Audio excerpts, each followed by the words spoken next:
There's a major disconnect in our healthcare system today. You even call it a delusion, if you will. And this delusion or disconnect, however you want to phrase it, has big implications for your health. I'm Dr. Jeff Cumro, and over the past 15 years, I've been blessed to work with over 5,000 patients, helping them transform their health from where they were, the dysfunctional, not feeling the way that they should, not having that vibrancy or energy, and being able to get back to the lifestyle they wanted to enjoy.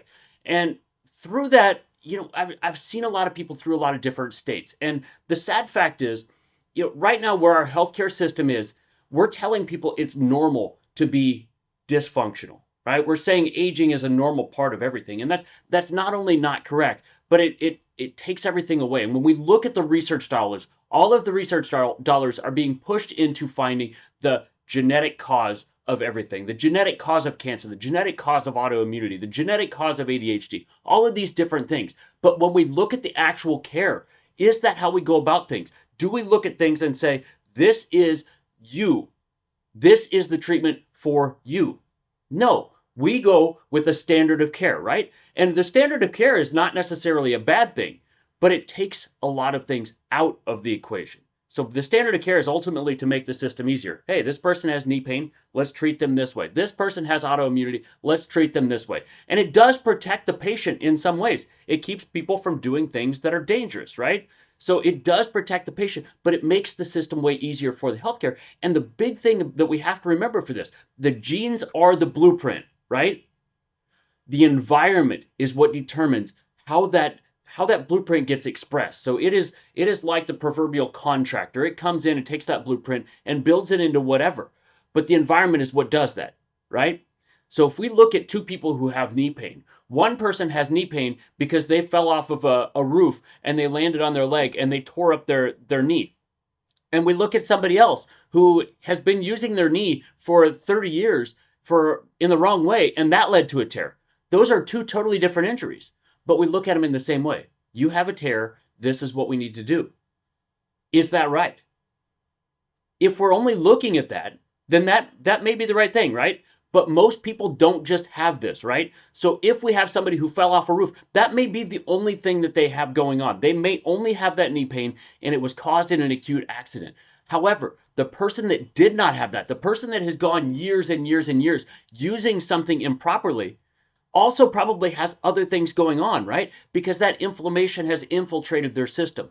It has led to other issues. That knee pain has probably worn on the hip or the ankle or the foot or different things like that. It changes the gait. It changes how muscles fire. It changes balance. It changes all of these other aspects that we need to look at as well. And if we just look at that knee, is it going to fix the knee? Yes, but it leaves a lot to be desired for the system as a whole. And that's what we're doing when we look at just the genes. We're looking at a very, very small part of the equation. We're taking out a much larger portion of the equation and saying it doesn't matter. And we can equate this to labs as well. We've talked in the past about how, people can be walking around like a total zombie and they can go in and get their labs tested and it comes back and your labs are fine. You don't have anything going on. Not only is that super frustrating for the patient, it doesn't do them any favors either, because we're not looking at the picture as a whole. We're not looking at the things that are causing it. Obviously, if we looked at the things that were actually causing the system failure, then they would show up as flagged. The other aspect of this is we are comparing to society in general, right? And when we compare it to society in general, over 71% of people have a chronic disease. 51+% of those people have 2 or more chronic diseases. Do you want to compare to those people if you're healthy? Does that give you a good estimation of where you're really at in your health? If you're comparing yourself to unhealthy people, and we look at this, we're going to have unhealthy lab values come back as normal, right? Makes sense. The same thing is bell curve. You go and you take a test, and everybody gets, the average of the test is a 50. Some people got 40s, some people got 60s. Is that comparing you to the best people in the nation? No, it's comparing you to that class.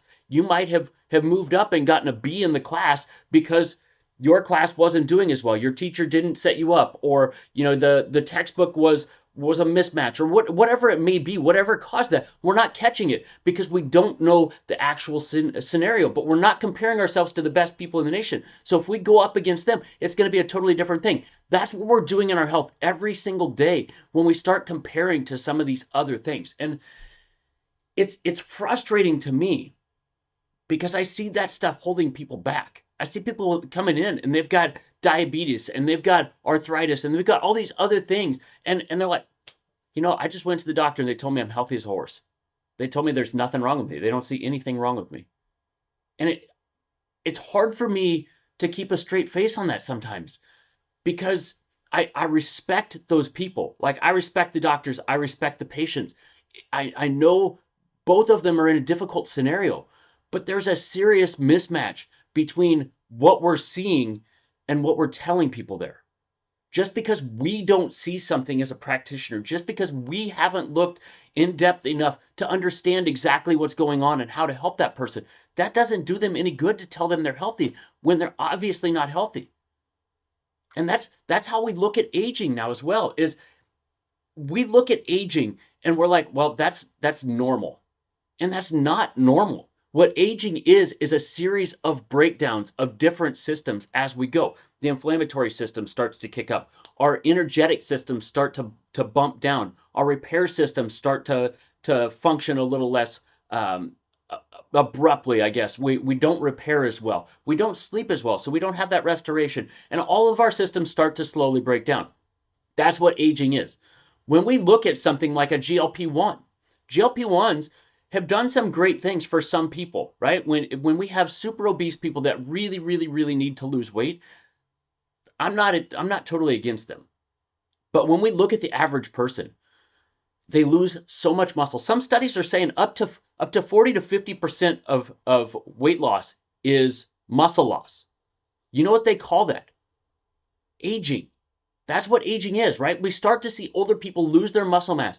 And as they start to lose their muscle mass, not only are they set up for falls, not only are they set up for a loss of independence because they can't do the things that they need to do. Where does a lot of that blood sugar go? We drive it into our muscles, right? Because it fuels what our muscles do. And that's why doing something like, 10 squats before you eat, or going for a walk after you eat, or different things like that can help to control your blood sugar, because we're firing those muscles and it's pulling that blood sugar out of the blood and putting it into the muscle where it's actually being used and expended. So it keeps our blood sugar from spiking up. It keeps it more normalized, which is what we want. But when we lose that muscle, it speeds aging and it sets us up for other issues, not only in the short term, but in the long term. It's setting us up for a lot of issues. And that's the disconnect between things right now, is we're looking for a genetic cause of everything when most of the things that we're facing are lifestyle in nature. And that's why I harp on the foundational aspects of health, the getting your diet and nutrition where you need it to be.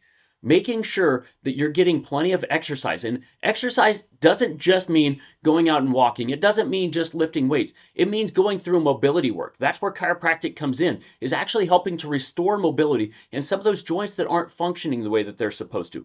Help to get those muscles to fire in the way that they're supposed to provide you the stability that you need to go through your daily activities. And when we have all of that stuff working, everything else is easier too, right? Making sure you get plenty of sleep. Chiropractic has an impact on sleep as well. Why does it have an impact on sleep? Once we take some of the mechanical stresses off of our body, we don't have as much to heal and repair, so we have better energy left over. So when we actually go to sleep, we're not driving that cortisol system that keeps us awake all night, keeps us in poor sleep, helps us gain weight, all of that other stuff. We're actually getting that restorative sleep that we need. And finally, getting that stress resilience. And again, chiropractic plays a role on that, because as you take the stress off of the body, you don't have as many stresses to face. You have more energy to face those other stresses that are going to be present. And we can't ever get rid of the stresses in our life, right? There's always going to be stress, whether that's what we're eating, what type of air we're breathing, what type of water we're getting. There's always going to be stresses of some form. Even if we take the monetary system out, even if we don't have to deal with too many other people, there's always going to be stresses that we face. And that's not a bad thing, because stress is where growth comes from. But we have to have the resilience to actually deal with that. And this is where health ultimately lies. It's not in the genetic cause of this or the genetic cause of that. It is in the lifestyle aspects. And when we start shifting our perspective and we start looking at those things, not only do patients understand that, right? Like, this makes total sense, right? When we look at this, this is what health is. It's not just a genetic thing. Yes, genetic things do exist. They do affect some people. And with that, the more we look at this, we can find, hey, more and more people are affected. Who cares? It doesn't matter, because in most cases, we don't have gene therapy to actually do that. And even if we do have gene therapy, what are the downstream consequences of that? Nobody knows, right? So we've got to start looking at the lifestyle factors. We've got to start looking at where actual health is created. And when we know how to create health, we actually get health. So I hope that helps. As always, if you have questions on this, reach out to me. But I appreciate you guys taking the time. I appreciate you guys spending the attention. I know that that's your most valuable resource, and I don't take that for granted. So have a great week, and I'll catch you on next week's video.